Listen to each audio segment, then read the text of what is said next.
नमस्कार। मंत्रिपरिषद के मेरे साथी और गांधीनगर के सांसद श्रीमान अमित शाह जी,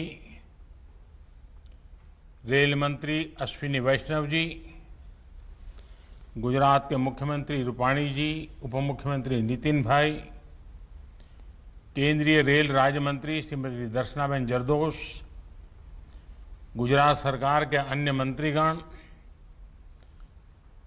संसद में मेरे साथी और गुजरात प्रदेश भारतीय जनता पार्टी के अध्यक्ष श्रीमान सी.आर. पाटिल जी, अन्य सांसदगण, विधायकगण और मेरे प्रिय भाइयों और बहनों,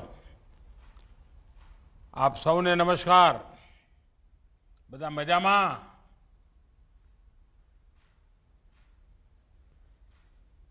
आज का दिन 21वीं सदी के भारत की आकांक्षाओं का, युवा भारत की भावनाओं और संभावनाओं का बहुत बड़ा प्रतीक है। साइंस और टेक्नोलॉजी हो, बेहतर अर्बन लैंडस्केप हो या फिर कनेक्टिविटी का आधुनिक इंफ्रास्ट्रक्चर, नए भारत की नई पहचान में आज एक और कड़ी जुड़ रही है। मैंने यहां दिल्ली से तमाम प्रोजेक्ट्स का लोकार्पण तो किया है, लेकिन इनको रूबरू देखने की उत्सुकता मैं बयान नहीं कर सकता। मैं मौका देखते ही खुद भी इसे देखने के लिए आऊंगा। भाइयों और बहनों, आज देश का लक्ष्य सिर्फ कंक्रीट के स्ट्रक्चर खड़ा करना नहीं है, बल्कि आज देश में ऐसे इंफ्रा का निर्माण हो रहा है जिनका अपना एक कैरेक्टर है। बेहतर पब्लिक स्पेस हमारी जरूरी आवश्यकता है। इस प्रकार से कभी पहले सोचा नहीं जाता था। हमारी अतीत की अर्बन प्लानिंग में इसको भी एक प्रकार से लग्जरी के साथ जोड़ दिया गया था। आपने भी गौर किया होगा कि रियल एस्टेट और हाउसिंग कंपनियों के प्रचार का फोकस क्या होता है? पार्क फेसिंग, घर या फिर सोसाइटी के विशेष पब्लिक स्पेस के इर्द गिर्द होता है। ये इसलिए होता है क्योंकि हमारे शहरों की एक बड़ी आबादी क्वालिटी पब्लिक स्पेस और क्वालिटी पब्लिक लाइफ से वंचित रही है। अब अर्बन डेवलपमेंट की पुरानी सोच को पीछे छोड़कर देश आधुनिकता की तरफ आगे बढ़ रहा है। साथियों, अहमदाबाद में साबरमती का क्या हाल था, ये कौन भूल सकता है। आज वहां पानी की धारा के साथ साथ riverfront, park, open gym, seaplane, ये सब हमारे सेवा में उपलब्ध है। यानी एक प्रकार से पूरा इकोसिस्टम बदल चुका है। यही बदलाव कांकरिया में किया गया है। पुराने अहमदाबाद की एक झील इतनी चहल पहल का केंद्र बन जाएगी, ये पहले कभी सोचा ही नहीं गया। साथियों, बच्चों के स्वाभाविक विकास के लिए मनोरंजन के साथ साथ उनके सीखने और उनकी क्रिएटिविटी को भी स्पेस मिलना चाहिए। साइंस सिटी एक ऐसा प्रोजेक्ट है जो रिक्रिएशन और क्रिएटिविटी को आपस में जोड़ता है। इसमें ऐसी रिक्रिएशन एक्टिविटीज हैं जो बच्चों में क्रिएटिविटी को बढ़ावा देती है। इसमें खेलकूद है, मौज मस्ती है और इसके साथ साथ ये बच्चों को कुछ नया सिखाने का प्लेटफॉर्म भी है। हमने देखा है बच्चे अक्सर मां बाप से रोबोट्स और जानवरों के बड़े खिलौनों की डिमांड करते हैं। कुछ बच्चे कहते हैं घर में डायनासोर ले आओ, कोई शेर पालने की जिद करने लगता है। अब माता पिता ये सब कहां से लाएंगे? बच्चों को ये विकल्प मिलता है साइंस सिटी में। जो ये नया नेचर पार्क बना है, ये विशेष रूप से मेरे नन्हे साथियों को बहुत पसंद आने वाला है। इतना ही नहीं, साइंस सिटी में बनी एक्वेटिक्स गैलरी वो तो और भी आनंदित करने वाली है। ये देश के ही नहीं बल्कि एशिया के टॉप एक्वेरियम में से एक है। एक ही जगह पर दुनिया भर की समुद्रिक जैव विविधता के दर्शन अपने आप में अद्भुत अनुभव देने वाले हैं। वहीं रोबोटिक्स गैलरी में रोबोट्स के साथ बातचीत का आकर्षण का केंद्र तो ही है ही, साथ ही ये रोबोटिक्स के क्षेत्र में काम करने के लिए हमारे युवाओं को प्रेरित भी करेगा, बाल मन में जिज्ञासा जगाएगा। मेडिसिन, खेती, स्पेस, डिफेंस ऐसे अनेक क्षेत्रों में रोबोट्स कैसे काम आ सकते हैं, इसका अनुभव यहां हमारे युवा साथी ले पाएंगे। और हां, रोबो कैफे में रोबोटिक शेफ का बनाया और रोबोट वेटर्स का परोसा खाना खाने का आनंद शायद ही वहां आया हुआ कोई व्यक्ति वहां गए बिना रहेगा। कल जब सोशल मीडिया पर मैंने इनकी तस्वीरें पोस्ट की तो ऐसी टिप्पणियां भी पढ़ने को मिली कि ऐसी तस्वीरें तो हम विदेशों में ही देखते थे। लोगों को यकीन ही नहीं हो रहा है कि ये तस्वीरें भारत की हैं, गुजरात की हैं। आज इस कार्यक्रम में मेरा आग्रह है कि साइंस सिटी में ज्यादा से ज्यादा बच्चे आए, विद्यार्थी आए, स्कूलों के रेगुलर टूर्स हो। साइंस सिटी बच्चों से चहकता रहे, दमकता रहे, तो इसकी सार्थकता और भव्यता और बढ़ेगी। साथियों, मेरे लिए ये बहुत खुशी की बात है कि गुजरात और गुजरात के लोगों का गौरव और बढ़ाने वाले ऐसे अनेक कार्यों का आज शुभारंभ हो रहा है। आज अहमदाबाद शहर के साथ साथ गुजरात की रेल कनेक्टिविटी भी और आधुनिक और ज्यादा सशक्त हुई है।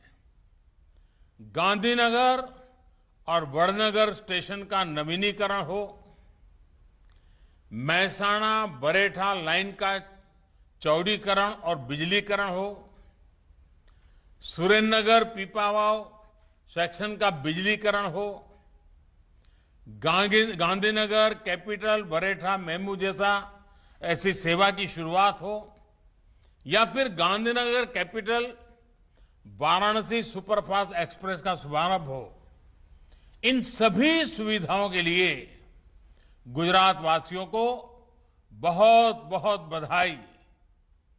गांधीनगर से बनारस के बीच ये ट्रेन एक प्रकार से सोमनाथ की धरती को विश्वनाथ की धरती से जोड़ने का बड़ा काम है।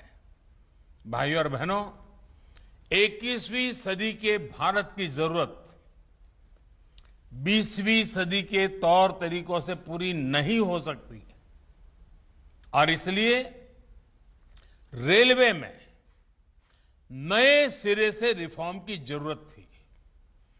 हमने रेलवे को सिर्फ एक सर्विस के तौर पर नहीं, बल्कि एक एसेट के तौर पर विकसित करने के लिए काम शुरू किया। आज इसके परिणाम देखने को मिल रहे हैं। आज भारतीय रेलवे की पहचान, उसकी साख बदलने लगी है। आज भारतीय रेल में सुविधा भी बढ़ी है, स्वच्छता भी बढ़ी है, सुरक्षा भी बढ़ी है और स्पीड भी बढ़ी है। चाहे वो इंफ्रास्ट्रक्चर का मॉडर्नाइजेशन या नई आधुनिक ट्रेन हो, इस तरह के कितने ही प्रयास ट्रेनों की स्पीड को बढ़ाने के लिए किए जा रहे हैं। आने वाले दिनों में जैसे ही डेडिकेटेड फ्रेट कॉरिडोर शुरू हो जाएंगे, ट्रेनों की स्पीड और बढ़ेगी। तेजस और वंदे भारत जैसी आधुनिक ट्रेनें तो हमारे ट्रैक पर चलने भी लगी हैं। आज ये ट्रेनें यात्रियों को एक नया और अद्भुत अनुभव दे रही हैं। विस्टाडोम कोचेस का वीडियो भी आपने सोशल मीडिया पर जरूर देखा होगा। जो लोग स्टैच्यू ऑफ यूनिटी गए होंगे, उन्होंने इसका लाभ भी लिया होगा।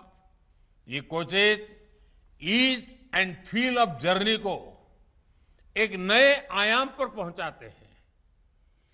ट्रेन में चलने वाले सभी लोग अब ये भी अनुभव कर रहे हैं कि हमारी ट्रेनें, हमारे प्लेटफॉर्म्स और हमारे ट्रैक्स पहले से कितनी साफ रहने लगे हैं। इसमें बहुत बड़ा योगदान उन 2 लाख से ज्यादा बायो टॉयलेट्स का भी है जो कोचेज में इंस्टॉल किए गए हैं। इसी तरह आज देश भर में प्रमुख रेलवे स्टेशनों का आधुनिकीकरण किया जा रहा है। टियर 2 और टियर 3 शहरों के रेलवे स्टेशन भी अब वाईफाई सुविधा से लैस हो रहे हैं। सुरक्षा के दृष्टिकोण से भी देखें तो ब्रॉडगेज पर अनमैन्ड रेलवे क्रॉसिंग्स को पूरी तरह से खत्म कर दिया गया है। कभी भीषण हादसों और अव्यवस्था की शिकायतों के लिए मीडिया में छाई रहने वाली भारतीय रेल आज पॉजिटिविटी लेकर आती है। आज भारतीय रेल को दुनिया के आधुनिकतम नेटवर्क और मेगा प्रोजेक्ट्स के लिए चर्चा में स्थान मिलता है। आज भारतीय रेल को देखने का अनुभव और नजरिया दोनों बदल रहे हैं और मैं गर्व से कहूंगा कि आज के ये प्रोजेक्ट भारतीय रेल के इसी नए अवतार की झांकी है। साथियों, मेरा स्पष्ट मत रहा है कि रेलवे देश के कोने कोने तक पहुंचे, इसके लिए रेलवे का हॉरिजॉन्टल एक्सपांशन जरूरी है। इसके साथ साथ रेलवे में कैपेसिटी बिल्डिंग, रिसोर्स बिल्डिंग, नई टेक्नोलॉजी और बेहतर सेवाओं के लिए वर्टिकल एक्सपांशन भी उतना ही जरूरी है। बेहतरीन ट्रैक, आधुनिक रेलवे स्टेशन और रेल ट्रैक के ऊपर आलीशान होटल, गांधीनगर रेलवे स्टेशन का ये प्रयोग भारतीय रेलवे में एक सार्थक बदलाव की शुरुआत है। रेल से सफर करने वाले सामान्य नागरिक को भी एयरपोर्ट जैसी सुविधाएं मिले, महिलाओं और छोटे बच्चों की विशेष जरूरतों को देखते हुए उनके लिए अच्छी व्यवस्था हो, ऐसा आधुनिक और सुविधाजनक स्टेशन आज देश को गांधीनगर को मिल रहा है। साथियों, गांधीनगर का नया रेलवे स्टेशन देश में इंफ्रास्ट्रक्चर को लेकर माइंडसेट में आ रहे बदलाव को भी दर्शाता है। लंबे समय तक भारत में इंफ्रास्ट्रक्चर को लेकर भी एक वर्गभेद को प्रोत्साहित किया गया। और मैं आपको बताना चाहूंगा, आप सब तो भली भांति गुजरात के लोग जानते हैं, हम लोगों ने एक प्रयोग किया था जब मुझे वहां सेवा करने का मौका मिला था। हमारे जो बस स्टेशन हैं, उन बस स्टेशन को आधुनिक बनाने की दिशा में काम किया, पब्लिक प्राइवेट पार्टनरशिप मॉडल पर काम किया। और जो कभी बस स्टेशन कैसी हालत रहती थी, आज हमारे गुजरात में कई बस स्टेशन आधुनिक बन चुके हैं। एयरपोर्ट जैसी सुविधाएं बस स्टेशन पर नजर आ रही हैं। और जब मैं दिल्ली आया तो मैंने हमारे अफसरों को गुजरात के बस स्टेशन देखने के लिए भेजा था, रेलवे के अधिकारियों को, और मैंने उनको समझाया था कि हमारे रेलवे स्टेशन ऐसे क्यों नहीं होने चाहिए।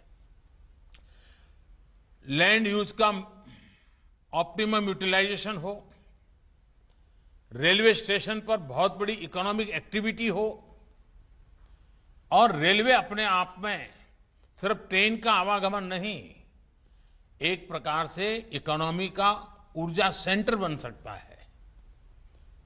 जैसे एयरपोर्ट का विकास होता है, जैसे गुजरात में बस स्टेशनों का विकास का प्रयोग हुआ है, वैसे ही रेलवे के स्टेशनों का भी पब्लिक प्राइवेट पार्टनरशिप मॉडल पर विकास करने की दिशा में हम आगे बढ़ रहे हैं।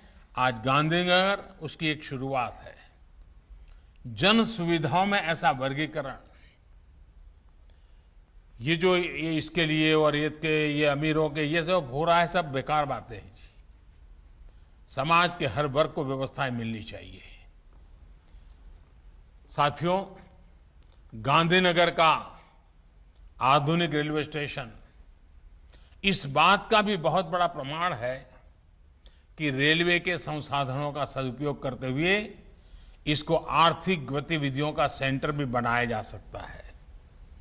आधुनिक टेक्नोलॉजी का उपयोग करते हुए ट्रैक के ऊपर ऐसा होटल बना दिया गया है जहां से रेल चलती हुई तो दिख सकती है, लेकिन महसूस नहीं होती। जमीन उतनी ही है, लेकिन उसका उपयोग दोगुना हो गया है। सुविधा भी बेहतरीन, पर्यटन, व्यापार और कारोबार भी उत्तम। जहां से रेल गुजरती है उससे प्राइम लोकेशन भला क्या हो सकता है। इस रेलवे स्टेशन से महात्मा मंदिर का जो भव्य दृश्य दिखता है, दांडी कुटीर दिखती है, वो भी अद्भुत है। दांडी कुटीर म्यूजियम आने वाले लोगों या वाइब्रेंट गुजरात समिट में आने वाले लोगों जब देश इसे देखेंगे तो उनके लिए भी एक टूरिस्ट स्पॉट बन जाएगा। और आज रेलवे का ये जो कायाकल्प हुआ है, महात्मा मंदिर से सट करके हुआ है, इसके कारण महात्मा मंदिर का महात्मा भी अनेक गुना बढ़ गया है। अब लोग छोटी मोटी कॉन्फ्रेंस करने के लिए इस होटल का भी उपयोग करेंगे, महात्मा मंदिर के उपयोग करेंगे, यानी एक प्रकार से साल भर अनेक इवेंट्स के लिए यहां एक सामूहिक रूप से व्यवस्था मिल गई है। और एयरपोर्ट से सिर्फ 20 मिनट के रास्ते पर आप कल्पना कर सकते हैं कि देश विदेश के लोग इसका कितना उपयोग कर सकते हैं। भाई और बहनों, कल्पना कीजिए पूरे देश में रेलवे का इतना बड़ा नेटवर्क है, इतने अधिक संसाधन है, इस तरह की कितनी संभावनाएं उसमें छिपी हुई है। साथियों, भारत जैसे विशाल देश में रेलवे की भूमिका हमेशा से बहुत बड़ी रही है। रेलवे अपने साथ साथ विकास के नए आयाम, सुविधाओं के नए आयाम लेकर भी पहुंचती है। ये बीते कुछ वर्षों का प्रयास है कि आज नॉर्थ ईस्ट के राजधानियों तक पहली बार रेल पहुंच रही है। तो बहुत जल्द श्रीनगर भी कन्याकुमारी से रेल माध्यम से जुड़ने वाला है। आज वडनगर भी इस एक्सपांशन का हिस्सा बन चुका है। और मेरी तो वडनगर स्टेशन से कितनी ही यादें जुड़ी हुई है। नया स्टेशन वाकई बहुत आकर्षक लग रहा है। इस नई ब्रॉडगेज लाइन के बनने से वडनगर, मोढेरा, पाटन हेरिटेज सर्किट अब बेहतर रेल सेवा से कनेक्ट हो गया है। इससे अहमदाबाद, जयपुर, दिल्ली मेन लाइन से सीधी कनेक्टिविटी हो गई है। इस लाइन के शुरू होने से इस पूरे क्षेत्र में सुविधा के साथ साथ रोजगार और स्वरोजगार के नए अवसर भी खुल गए हैं। साथियों, महसाना बरेठा लाइन जहां हमारी धरोहर से हमें कनेक्ट करती है, तो सुरेंद्रनगर पीपावाव लाइन का विद्युतीकरण हमें भारतीय रेल के भविष्य से जोड़ता है। ये भारतीय रेल के इतिहास में सबसे कम समय में पूरा होने वाले प्रोजेक्ट्स में से एक है। ये रेल लाइन एक महत्वपूर्ण पोर्ट कनेक्टिविटी रूट होने के साथ साथ वेस्टर्न डेडिकेटेड फ्रेट कॉरिडोर के लिए भी फीडर रूट भी है।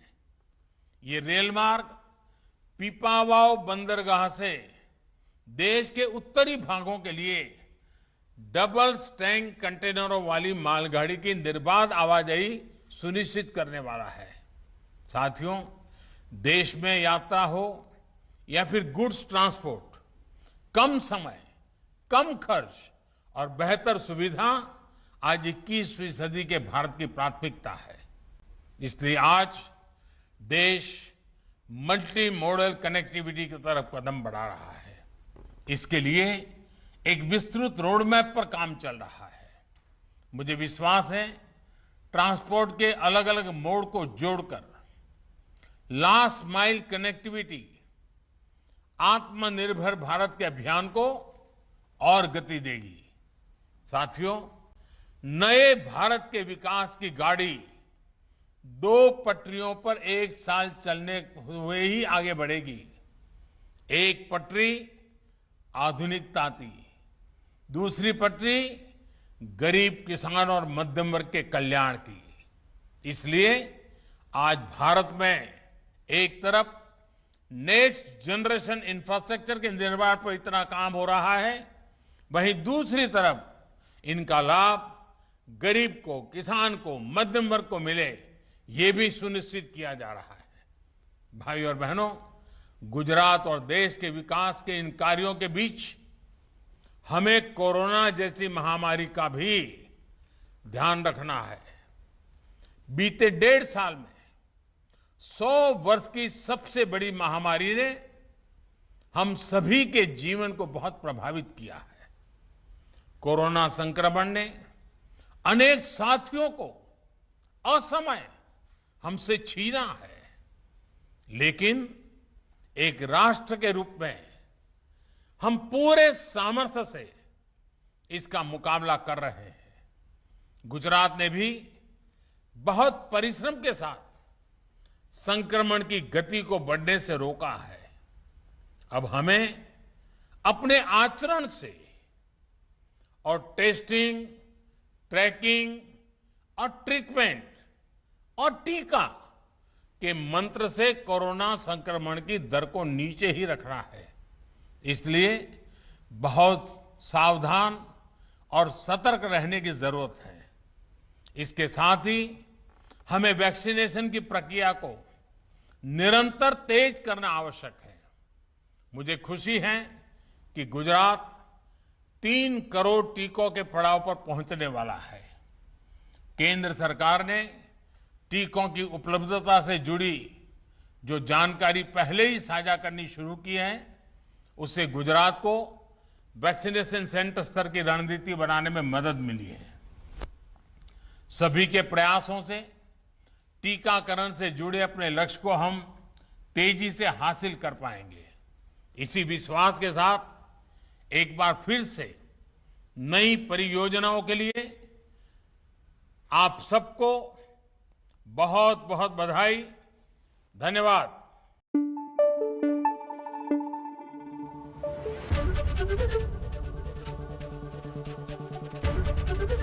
एबीपी न्यूज आपको रखे आगे।